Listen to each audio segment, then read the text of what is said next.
welcome to my channel. Welcome to today's video. Today's video is going to be if I had to go through my collection and find the brands where I own 3 or more palettes and I had to only keep one, which one would it be?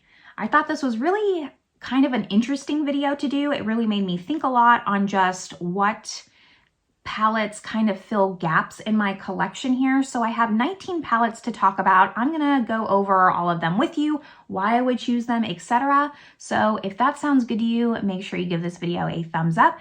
Subscribe if you haven't yet. But with all that, let's get started talking about these palettes. All right, so like I said, I have 19 palettes here. Not all these are my favorite palette from the brand. Some of them, like I really try to make sure that my collection would be well-rounded if I had to only keep one from each brand. So I think first I want to start with what I would ground my collection in. So the first one is the Gloss Gods Gal on Jupiter. I own 4 palettes from Gloss Gods. This one, the New Neutrals Vintage Glam, as well as the Smoke and Mirrors. I chose First Gal on Jupiter. This is their newer palette, but because this has like the perfect amount of those cool tone mattes that I could really use for a lot of different looks. It has lighter mattes in here. I just find this to be a very like more versatile palette if I needed to pull in companion palettes. On its own, it's actually not my favorite Gloss Gods palette. It's okay, like I like this palette, but I'm not like a huge fan of the 2 silvers here. I find it redundant. While one is like more opaque, one's more of a holographic. There's some redundancy in this palette I could do without. I think the Vintage Glam is actually my favorite one. Out of all the palettes that I'm just looking at here though, this has the best just cool tone neutrals that I would need in my collection. Then for warm tone neutrals, I decided to go with my Natasha Denona Gold. I was debating between the gold and the I Need a Nude, but since I went with the First Gal on Jupiter and that has my cool tone neutrals, the gold is gonna have all the kind of neutral browns, neutral warms that I would need. So again, like just grounding this collection of palettes here, which is why I wanted to talk about it first. This comes in handy. This is one of my top favorite Natasha Denona palettes. I know that it looks very redundant with the browns, but there actually is quite a difference in each of these shades with the tones. There's like very small just tone nuances to each of these browns. Whereas, you know, I said there's redundancy in this First Gal on Jupiter, but I find it to be kind of like same, like these 2 top mattes here. There's just a difference in depth. Whereas this, there's differences in tones. So this is what I would use to kind of ground all of my other palettes that I'm talking about. And after that, I think I want to talk about, I'm trying to figure out like what's the best order to do this and why I picked them. I think I'm going to talk about Cosmic Beauty next because this is my favorite palette and that's why I pulled it. And it is the Muse. I have, let's see, I have Gothic, I have Delicious Delights, I don't have Serenade, I have Winter Wonderland. So I have quite a few from Cosmic Beauty. This is the one that made me want to purchase from the brand, and I stick by this just being my favorite palette from them.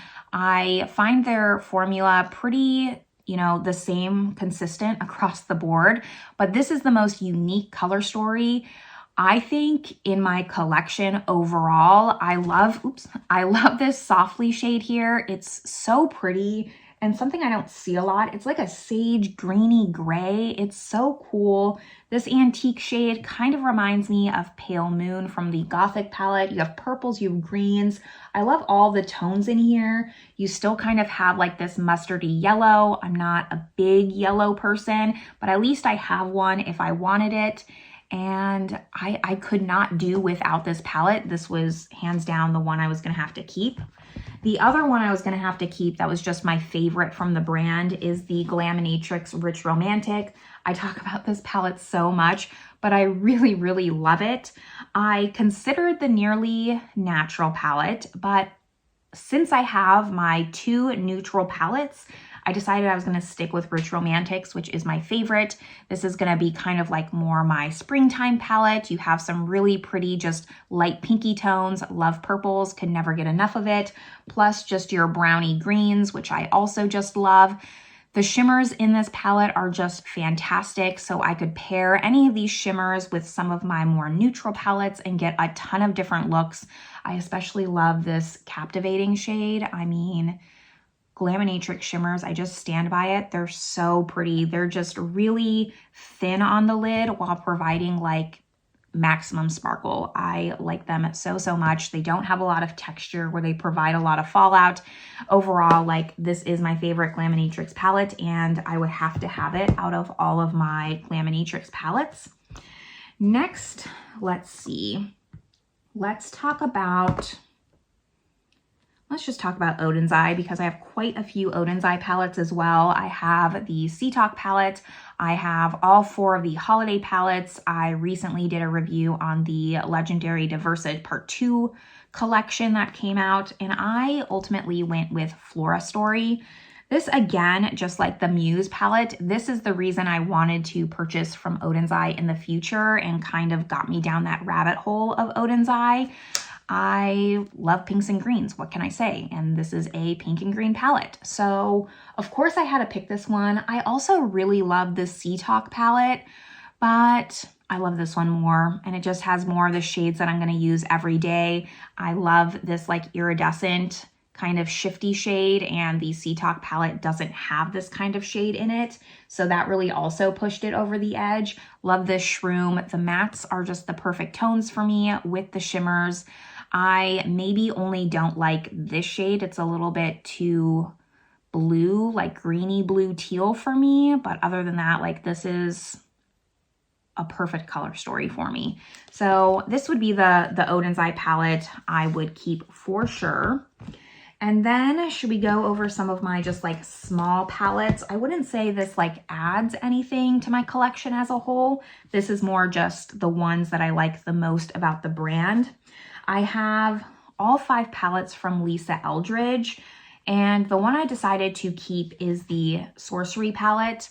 This palette, to me, out of all the Lisa Eldridge palettes, is the most unique, so I'm not finding that it necessarily does anything for my collection. I have greens over and over because it's one of my favorites in the palettes I'm going to talk about today, but of the 5 Lisa Eldridge palettes, I like this one the best. I just think it's the most unique in her lineup. Out of the other ones, like, I could probably dupe them with these palettes, so this would be the one I'd keep for Lisa Eldridge. For Charlotte Tilbury, I would keep Fire Rose. I thought about keeping Pillow Talk just because it's like iconic, but I have those shades in a different palette we're going to talk about in a second, and I like Fire Rose the most. I think you can do the most with this quad because you have a deep shade. A lot of Charlotte Tilbury quads are very light, even for me. Like, I do like lighter tones. I don't like going too deep because it can turn smoky on me really quickly, but this gives me like a nice variety as far as quads go, so I like this one the best. Now, other quads that I have 3 Rowan quads. I have Gold Lust, 52 Degrees, and I have 1111. 1111 is the one that I picked. I thought 52 Degrees, because I purchased, a lot of the times I do this, I don't just try one and like see if I like the formula, I go all in. So I thought 52 Degrees was going to be my favorite of the bunch, but it's actually 1111. And I like it because it's neutral leaning cool. 52 Degrees is just a little bit too cool toned for me, and I like cool tones, but they're not the right kind of cool tones. This is the right kind of cool tones. You can see there's like a variety in colors. 52 Degrees is a little bit like the tones are also closer together, the shades. And this one, there's a difference. Like, I can go in with just 2 shades. I can use all 4, just go in with a one and done shadow. So this would be the Rowan quad. Personally, like, I think the Rowan quads are a little bit overpriced, but that's just my opinion. I don't think I'd purchase any more from them. And then for Chanel, I have quite a few. I think I have 7 or 8 quads, and this should come as no surprise, but of course I had to go with my Tweed, Brune, and Rose. It is my favorite quad from them. I wore this on my wedding day. It is just the perfect Color Story for me, I get the most beautiful, sophisticated look every time I wear this. This like shimmery shade is so special, especially for Chanel. I love it. It just adds a little extra sparkle on everything. I could never, ever, ever, ever, ever, ever give this up. So it stays a good dupe for that quad if you weren't able to get it, since it is discontinued now, is the YSL Stora Dolls quad. I find the tones and the shades to be very similar to each other and same in quality. So if you're looking for like a luxury quad with this Color Story, that's the one that I would recommend. And then my last smallish palette is from Peri Para, so a K-Beauty brand. I have their, what are these called? Like their mood palettes. So I chose Beautiful Rose. I have, the other ones I have are Milky Spring, Fallen Acorn, and then I have the Hip Gray, which is their newer one. But if I'm wanting K-Beauty, I'm gonna want these like rosy shades, I think. I don't want a neutral palette like the Acorn one. The Milky Spring is much more peachy. The Hip Gray is nice, but it's a little redundant as far as like as a whole. I have like those shades in other palettes as far as cool tone neutrals, so I don't need the Hip Gray, and it is lighter on the eye since it's K-Beauty. So this would be the light version Color Story I would go for. I really, really like this palette. I need to try like more K-Beauty brands as far as eyeshadows. If you have any recommendations on K-Beauty eyeshadows that you like other than Peri Para, let me know down below so I know kind of what to go for. I think Etude House is on my list, as well as Clio, I think, but I could be wrong. Let's now maybe go over some mainstream palettes. For Huda Beauty, decided to go with the Rose Quartz. I mean, I think that's a no-brainer. This is my favorite palette from them, but also this is going to be the pinky tone palette in the collection that I have. There are some across some other palettes, but this will be like the main pinky neutral palette. I like how light this palette is. Pretty Grunge is one that I have, as well as the Rose Gold. So Pretty Grunge is just a little too dark. You can get light looks out of that, but I'm gonna get more use out of all of these shades rather than Pretty Grunge. So that's why I opted for this one. This is just a good palette. You know, a lot of people, this is their favorite palette, and for good reason. I'm with them. I bought this like right on launch day. I don't do that for all Huda Beauty palettes, but for this one I did, and I don't regret it at all. For ABH, this should come as no surprise because I've mentioned multiple times that this is my favorite ABH palette. It is the Nouveau palette. The other palettes I have from them, you know, I have Soft Glam, I have Norvina, and I have some unopened too, so I'm not including those.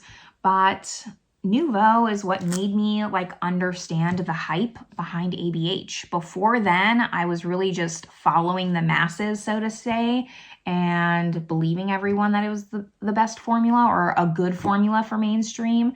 So I was purchasing palettes but not using them. Like Modern Renaissance, I never got the love out of that palette that it should have gotten.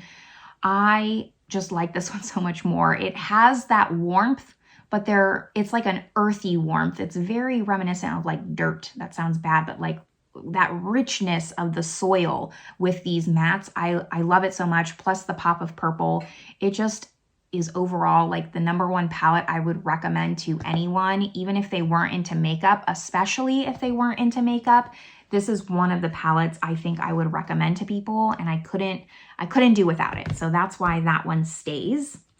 Now for ColourPop, I don't have too many ColourPop palettes. I will say that. I have decluttered quite a few ColourPop palettes in my day, because for a while I probably had 30 or 40 palettes from them, and now I would say I have maybe 10, that's pushing it.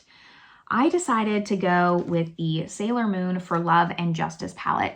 The reason I decided to go with this over the Child palette, which is one of my favorites, or the 1111, which has neutrals. 1111 was out because of the Natasha Denona Gold. The Child palette, I just felt like I had other greens from maybe like the Nouveau, from Flora Story. So that's why I went with the Sailor Moon collection. This has like good spring tone palettes. Again, it's lighter. Maybe it's the time of year that we're in right now. This is what I'm gravitating more towards, not like those grungy fall vibes. that could be a part of it. But this palette also is the palette that made me start liking ColourPop again. For a while, and I talked about it on my channel, I just was feeling a little burnt out from ColourPop. I was feeling like they were coming out with just not good palettes. Their shades look different in pan, but they looked the same on the eye. The quality just wasn't there, and even for the price, like, it can be inexpensive, but if the quality sucks, the quality sucks. I still wasted $10, you know what I mean? It hurts less than wasting $40 on an eyeshadow palette, but I still don't want to waste money. So this palette, I took a chance on it. I'd been not liking the last few palettes I had purchased from them, and this made me be like, okay, ColourPop, like, you're back on my good side. So since this palette, you know, there are other ones I want to purchase. I definitely want to get the Twilight palette. I'm not in a rush. It's more Color Story for me. We'll see if I can get my hands on it. I definitely don't want to be fighting the Twilight stands for that palette, so I'm just going to wait it out and see if I can get it. But, you know, that's the ColourPop palette I would keep. And after that, well, we have some favorite brands that I'm going to talk about. So before I talk about those, I'm trying to do this strategically here, but it's hard when there's just everything. Let's talk about my least favorite palette that I honestly probably wouldn't even keep if I was in this make-believe scenario that's just for fun here, where I took it seriously. I definitely took the challenge seriously, but of course I hope this never ever has to happen. Let's talk about this palette. This Ace Beauté palette, I have 3 from them, so I had to include it in this video. I have Fleur, I have Calla, and I have Begonia. All of those came from this flower collection, and I found this collection to not be good. I don't like the formula in these. I found them patchy. I found them hard to blend, not just because this palette's purple. I picked this palette because I like purples. Really, that's what it came down to. The other one had like pinks and greens, and then the other one was a little bit more neutral. So this just seemed like the obvious choice, but quite honestly, I could even do without this palette. I've been grappling with myself recently if I should even declutter these palettes, but they're newer to my collection, so I'm just not ready to quite yet. But this is not my favorite, and it's pretty as far as the colors go. I wish that it worked out better for me, but it was my first time trying Ace Beauté, and I'm not really in a rush to try them anytime soon. My last mainstream brand, and then I just have indies, so let's get this one out of the way, is Pat McGrath. Now, I've been slowing down my Pat McGrath purchases, so I don't have a lot of the newer motherships. I don't have the bronze one with the red shade. I don't have the Moonlit Seduction. I don't have Utopian Dreams. Basically, like after Utopian Dreams, I kind of stopped. I definitely want Moonlit Seduction. I'll just say that. It's on my list, but I'm not in a hurry to buy it. So a lot of the ones I have are older, other than their holiday quints. And I had to go with a mothership other than the holiday quints because I don't think I could give up any of my I don't want to give up any of my motherships, but it just felt like the right thing to do as far as keeping just one. And this might surprise you, but I went with Midnight Sun. So that's the one with the purple. I have, you know, the first one with the blue, Subliminal. I have Sublime with the green. I have Divine Rose, of course, Divine Rose 2. And while I like some of those palettes more, I think to get the most bang for my buck, this would be the palette that I would get the most use out of every single shade. In Divine Rose 2, like there's some shades I wouldn't use, all the palettes I just mentioned, there are some shades I just wouldn't get use out of. This palette, I like every single shade in, so that's why I went with it. I like that it's a little bit more warm tone. Like I love this camel kind of saddle shade. Again, the greens. I don't have too many burgundies in my collection. In this list of palettes here, not my actual collection, but this fake scenario collection. So I think this would be the best palette to reach for. I also just love this very textured-y, glittery shade as their Blitz Astral. So this would be the one that I go with.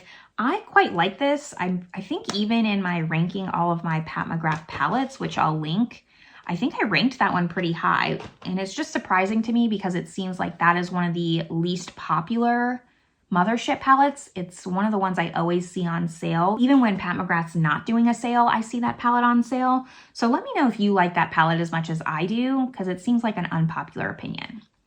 But now I have just 4 indie palettes to talk about. What's Up Beauty, one of my favorite indie brands. I had to go with the Dragon palette. I just think the shimmers are what does it for me. I find the mattes in all three of What's Up Beauty's palettes to be very similar to each other. She definitely goes for staple mattes and then special shimmers to kind of match the theming of the palette. So the shimmers are what I like the most. The Monsoon is a really great palette. I like that one second best, but it has that really bright royal blue shade, which I wouldn't get the most use out of. I'd get use out of this green more. And then the Geodes palettes it's just not my favorite over the Dragon Eye. So that's why I picked Dragon Eye. I like this one a lot. I can't wait to see what What's Up Beauty comes out with in the future. Lethal Cosmetics, I went with Midnight Serenade. This took Lethal Cosmetics like up to a new level for me. I have Nightflower, Wildflower, and I have 2 quads from them. I wish that they had done the magnetic pans and really stuck to that theming, but this is gonna be, out of all the palettes, because we're getting towards the end here, my dark, grungy, smoky palette. I like the saturation of these. They're deep without being super pigmented. You can kind of sheer them out. I love Lethal's mattes. I love the shimmers.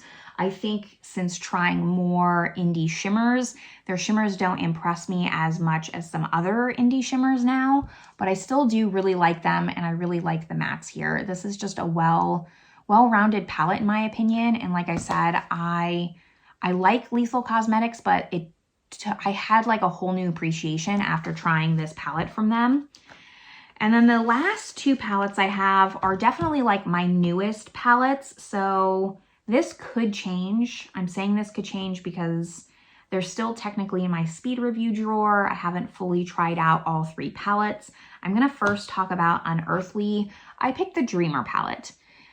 Now, this is not, I think, as of now, my favorite Unearthly palette. I think Sorcerous Smoke is, but Dreamer has the most special shimmers out of the 3, and so that's why I decided to go for it. Sorcerous Smoke is more neutral, and since I already have my neutral bases covered, I would want to go with one of my favorite indie shimmers and have them be colorful. I love the shimmer formula of Unearthly. They're so easy, so impactful, no fuss, just like What's Up Beauty, just like Glaminatrix. I think these shimmers are phenomenal, and I have just like my favorite colors of shimmers, so that's why I would go with Dreamer. And the last palette I have to talk about is Ensley Rain. So for Ensley Rain, I have the Midsummer palette, I have the Land of Enchantment palette, I have the Cold Moon palette, and I have Groovy Gardens. Now, some of you might have thought that I was gonna go with Cold Moon. However, I decided to go with Groovy Garden. It was tough. It was tough, but I think I just picked too many cool tone palettes in this roundup here. So I decided to go with something that's gonna fit my collection a little bit better. And there's not a lot of these tones out of these 19 palettes. So that's why I decided to go with Groovy Gardens. I like the shimmers more in Cold Moon, but I like the mattes more in this palette. And I think I have enough shimmers, like special shimmers, to fill the gap in my heart over Cold Moon. And that's why I went with this. This palette, I find the shimmers, specifically, the mattes I love. The mattes I find a lot of differences between, but these 3 shimmers here, they do kind of look similar on the eye. It's hard to tell in pan because there's so much shift to them. You really don't know what you're gonna get until you put it on your eyes. Like this one's a little bit more bronzy, this one's more of like an antique gold, and this one's like that bright punchy green. So they are different enough, and I like green. It's my second favorite color. So I'm not like fully hating it, but it was tough between this one and Cold Moon. I will say that. I just think I needed a little bit more warm tones in my collection, and this palette offers the warm tones that I enjoy. All right, so that was a lot. That was all 19 palettes that if I had to go through, thankfully I don't have to, but if I had to go through, pare down my collection, the one palette that I would keep from each brand. So let me know your thoughts down below. Do you agree with my selection? Do you disagree? Are there other palettes that you would pick? This is all in good fun. obviously, like, I'm not actually doing this. So let me know all your thoughts down below. But this is where I'm going to leave you all. Hopefully you enjoyed this video, and I will see you in the next one. Bye, everyone.